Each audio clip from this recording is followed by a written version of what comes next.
Assalamualaikum warahmatullahi wabarakatuh. Sebelumnya perkenalkan, nama saya Ujang Abdurrahman dari jurusan Teknik Elektro angkatan 2020 dari Universitas Nusa Putra dengan nomor induk mahasiswa 20200120055. Dosen pembimbing yaitu Ibu Marina Artiasa STMT. Di sini saya akan menjelaskan tentang bagian-bagian dari osiloskop, function generator, dan DC power supply, dan juga cara menggunakannya. Baik, kita langsung saja mulai ke penjelasannya. Yang pertama di sini ada function generator. Nah, function generator ini yaitu berfungsi untuk membangkitkan berbagai bentuk gelombang ya. Di sini dari function generator ini, di sini ada tombol power. Tombol power ini berfungsi untuk mengaktifkan dan mematikan dari function generator ini. Kemudian di sini ada juga display. Nah, display pada function generator ini berfungsi untuk menampilkan hasil dari function generatornya. Kemudian selanjutnya di sini ada tombol untuk memilih jenis frekuensi. Di sini ada sinus, kemudian ada triangular, dan juga ada square ya. Nah, baik. Di sini kita gunakan sinus saja. Kemudian selanjutnya di sini ada tombol untuk memilih skala frekuensi. Di sini ada frekuensi 100 Hz, kemudian ada 1 kHz, 10 kHz, 100 kHz sampai 100 MHz ya. Nah, kemudian di sini ada knob yang berfungsi untuk mengubah frekuensinya ya. Ini kita putar gitu. Nah, ini adalah untuk mengubah frekuensinya. Kemudian selanjutnya ada knob amplitudo. Knob amplitudo ini berfungsi untuk mengatur tegangan dari function generator ini ya. Dan selanjutnya di sini yaitu ada offset. Nah, offset ini untuk memberikan positif ataupun negatifnya. Kemudian selanjutnya pada function generator ini ada yang namanya output. Nah, output ini yaitu output dari function generator yang menuju ke input dari osiloskop ini ya. Nah, selanjutnya di sini ada DC power supply ya. Nah, DC power supply ini berfungsi untuk menghasilkan arus ataupun tegangan ya, voltase ataupun current-nya. Nah, di sini yang pertama ada tombol power. Tombol power di sini yaitu untuk menghidupkan dan mematikan dari DC power supply ini. Kemudian selanjutnya di sini ada voltage. Nah, voltage ini yaitu untuk mengatur tegangannya. Kita coba set ke 12 volt aja ya. Nah, kita set 12 volt aja. Nah, kemudian selanjutnya di sini ada current. Nah, current di sini yaitu untuk mengatur arus ataupun ampere yang kita butuhkan. Kita gunakan 3 ampere saja. Sebagai contoh 3 ampere saja. Nah, 3 ampere nggak apa-apa. Selanjutnya di sini pada DC power supply ini di sini ada tampilan ini. Nah, ini adalah LCD display yang berfungsi untuk menampilkan hasil dari output DC power supply ini ke osiloskopnya.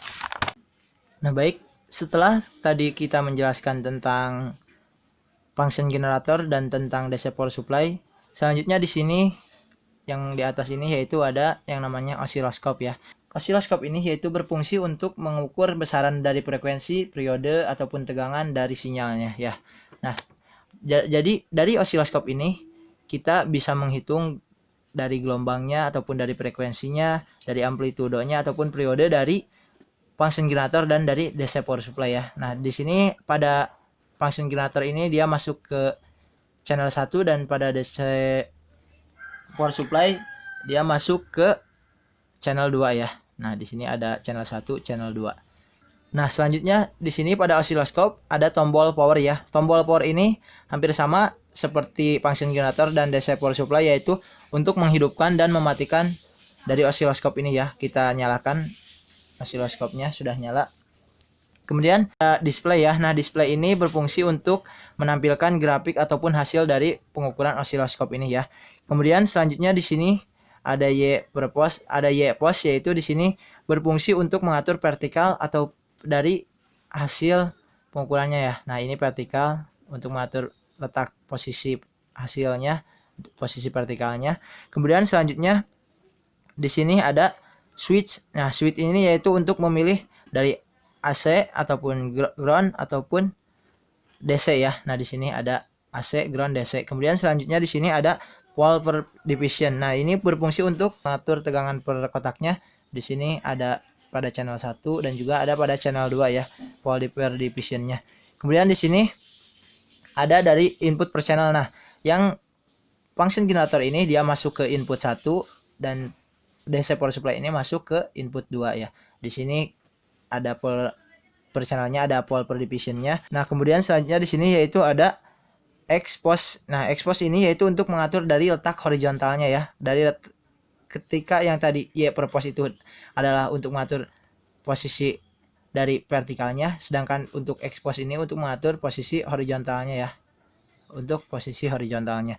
Kemudian selanjutnya di sini ada intensity. Nah, intensity ini yaitu untuk mengatur transparan ataupun dari kefokusan hasilnya. Nah, ini bisa ditebalkan ataupun ditipiskan ya dengan memutar knob intensity ini.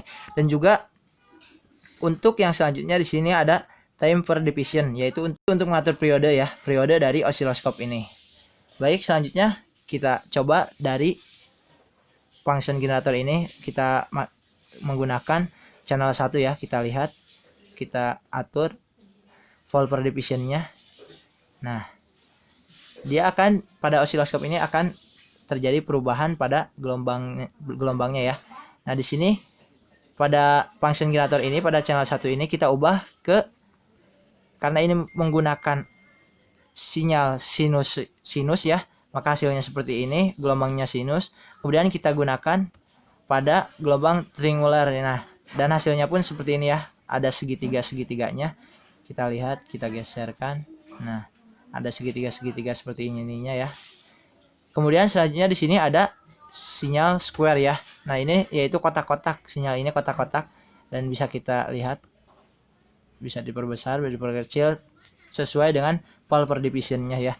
Nah, kemudian yang selanjutnya di sini kita gunakan channel 2 ya. Kita gunakan channel 2. Nah, pada channel 2 ini karena ini arusnya ataupun voltasenya DC, maka dia tidak ada gelombang seperti sinus, tidak ada gelombang seperti triangular, dan tidak ada gelombang seperti square. Dia akan garis ya, karena dia berbeda dengan arus AC ya.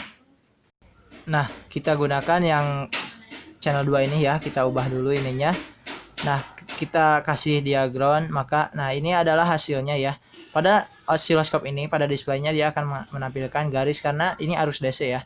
Bisa kita ubah pada Y posnya atas bawah kan, dan juga bisa kita gunakan dual channel, yaitu berfungsi untuk dari function generator dan dari DC power supply ya. Kita gunakan dari dua channel ini. Nah, ini kita paskan terlebih dahulu, kita atur terlebih dahulu. Nah, untuk yang function generator ini kita gunakan sinus saja. Nah, untuk yang di atas ini yaitu dia adalah gelombang dari sinus ya, ini dari function generator, dan untuk yang bawah ini garis ini yaitu hasil dari DC power supply. Nah, baik.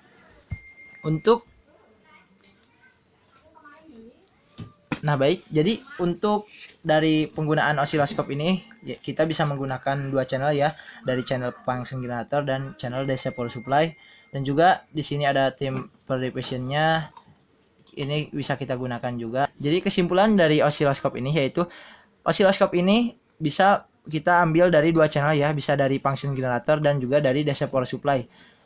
Ketika kita gunakan function generator, kita bisa menggunakan dari frekuensi sinus ataupun dari triangular ataupun dari square ya. Dan juga dari function generator ini kita bisa memilih skalanya, dan juga di sini ada DC power supply. Nah, DC power supply itu seperti yang sudah dijelaskan, kita bisa mengatur voltase dan juga ampernya ya. Di sini ada osiloskop ini, kita bisa melihat gelombang dari channel 1 dari function generator dan gelombang dari DC power supply ya. Baik, kita matikan baik. Karena tombol power ini berfungsi untuk mematikan, kita matikan kembali. Dari function generatornya kita matikan, dan juga dari DC power supply-nya kita matikan, kemudian dari osiloskop pun kita matikan ya. Nah, itulah penjelasan singkat mengenai cara penggunaan osiloskop dengan input channel function generator dan input channel DC power supply ya. Semoga bermanfaat. Saya Ujang Abdurrahman dari Universitas Nusa Putra dari jurusan Teknik Elektro. Saya izin pamit undur diri. Cukup sekian, terima kasih. Wassalamualaikum warahmatullahi wabarakatuh.